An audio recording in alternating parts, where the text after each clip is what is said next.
first thing we need to talk about, right, is what we're going to discover during the talk, what we're looking at. And I hope that what it does is it provides you with a different idea and a different perspective as to what we're doing. The biggest thing with that being able to take a few steps back and look at the entire bulletin board. What are we working with over here? You know, we're talking about kids with a low to no training age, and I think this is something that's talked about a lot, but really needs to be taken into greater consideration. These kids haven't lifted weights, or if they have, they may or may not have done it really well, okay? They're young men at their hormonal peak when we're talking about our basketball guys. They're 18 to 22 years old, right? I mean, testosterone is flowing free. And then we've got, 18 to 22-year-old women as well, and some high school kids with the swim club. So, developmental age, maturing young adults. They're athletes that have a higher level of mastery, extremely greater level of mastery than they do level of preparedness. What do I mean by this? Our college basketball players, for the most part, at best, are going to be a middle-level athlete if you look at it by what the Russians would standardize that. And that came directly from Natalia Vorkashansky's mouth, that they're middle-level athletes. They have zero training age, so their preparedness is not middle-level. They're below that, so we need to build into that. And when it comes to two of the four sports that I work with, well, three really, tennis, basketball, and swimming and diving, they are practicing all the time. They never stop. Basketball on averages is 44 weeks a year. This past year, we've had a total of 6 weeks off. Do no harm. So how many, by a raise of hands, and I can't see this, but just raise your hands if you've ever put your hand up and said, oh, I really hope that what we're going to do today in the weight room really breaks them off and somebody blows a knee doing all these crazy jumps and Bosu ball, depth jumps and craziness. No! If you put your hand up, just turn this off, quit, and find another job. You don't do that. We're not at this point anymore, guys. Can we move past this? Good talk. I feel better. Thank you. Injury prevention. Can we really do this? Is this a real goal? Can we prevent injuries? Like, sometimes, guys, shit just happens, right? People get hurt. So I think this term lines us up for more trouble, because now all of a sudden you get a rash of whatever it may be, and it's your fault because you're supposed to prevent injuries. Stronger, fitter, aren't these just byproducts of training? Isn't the goal to get better at the sport? And aren't those byproducts just something that show up because we're doing it? And at the end of the day, we really don't have a centerpiece, right? We have these pretty circles that overlap, but nothing really in the middle. So maybe we could go this way. This is where we're trying to go. We want everything to be progressive. What do we say? And we all say this as coaches. We have progressions and regressions and whatever, but are we really doing it? Do you really have them laid out? Do you have a model that's going to allow you to keep moving forward? Do you have benchmarks and the ability to backtrack easily if needed? And then, looking at the whole idea of minimal dose. How sexy is that term right now?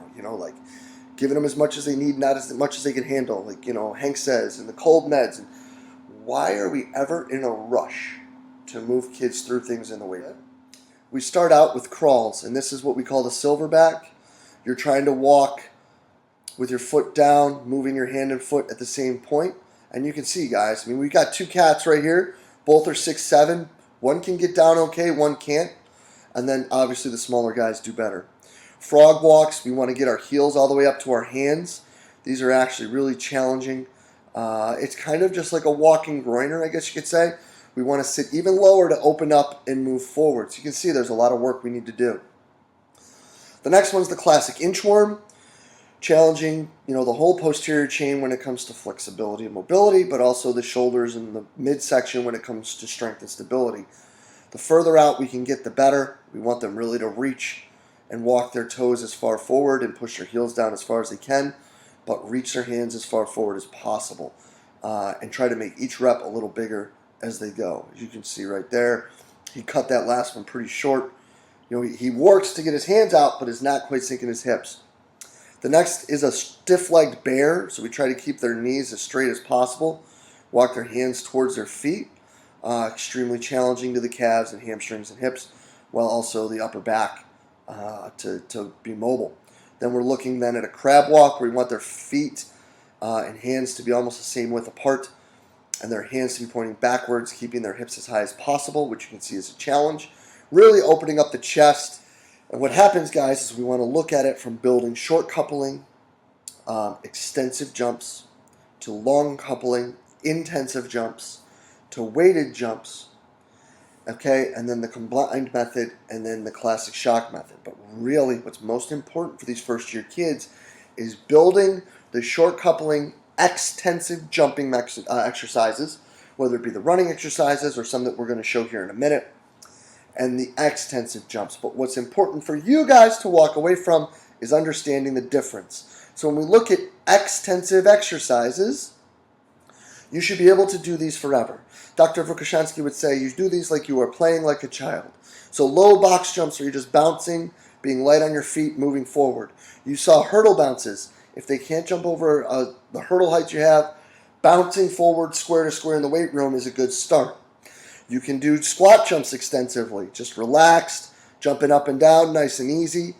Or you can do them intensively where you're jumping max height, going as high as you can, really pushing to go as much and as fast or as high as possible. You can do it with bounds, where it's just squatting bounds or regular bounds extensively, where you just go nice and relaxed, stretch shortening cycle, moving.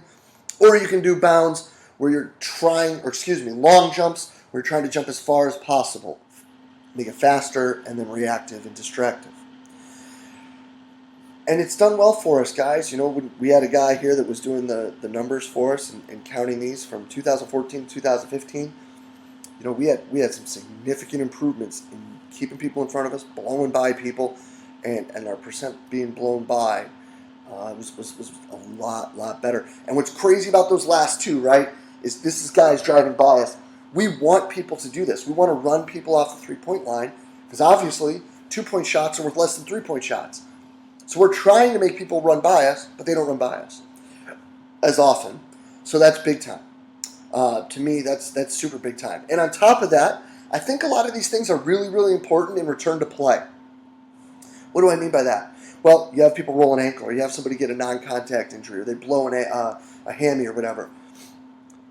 And we get into all these different progressions, and we look at hop, stop, and this, that, and the other thing. But we never go back and teach them how to cut and change direction. And we never teach them these special exercises that help assist in that stuff, which is probably where they got hurt in the first place. So let's go back and let's teach them. Let's do that. Let's teach them these techniques and make sure they know what they're doing so that we can, hopefully decrease those issues and alleviate the problems. So let's talk about the results we've had with the program overall.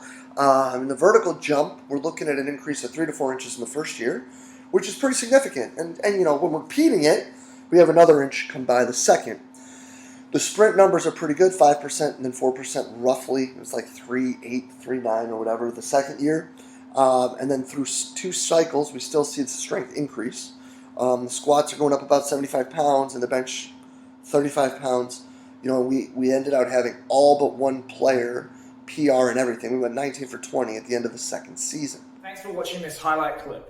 If you want to watch this entire presentation, head over to strengthcoachnetwork.com, and for $1, you can try out the whole site for 24 hours, no strings attached, and get access to this presentation and hundreds more just like it.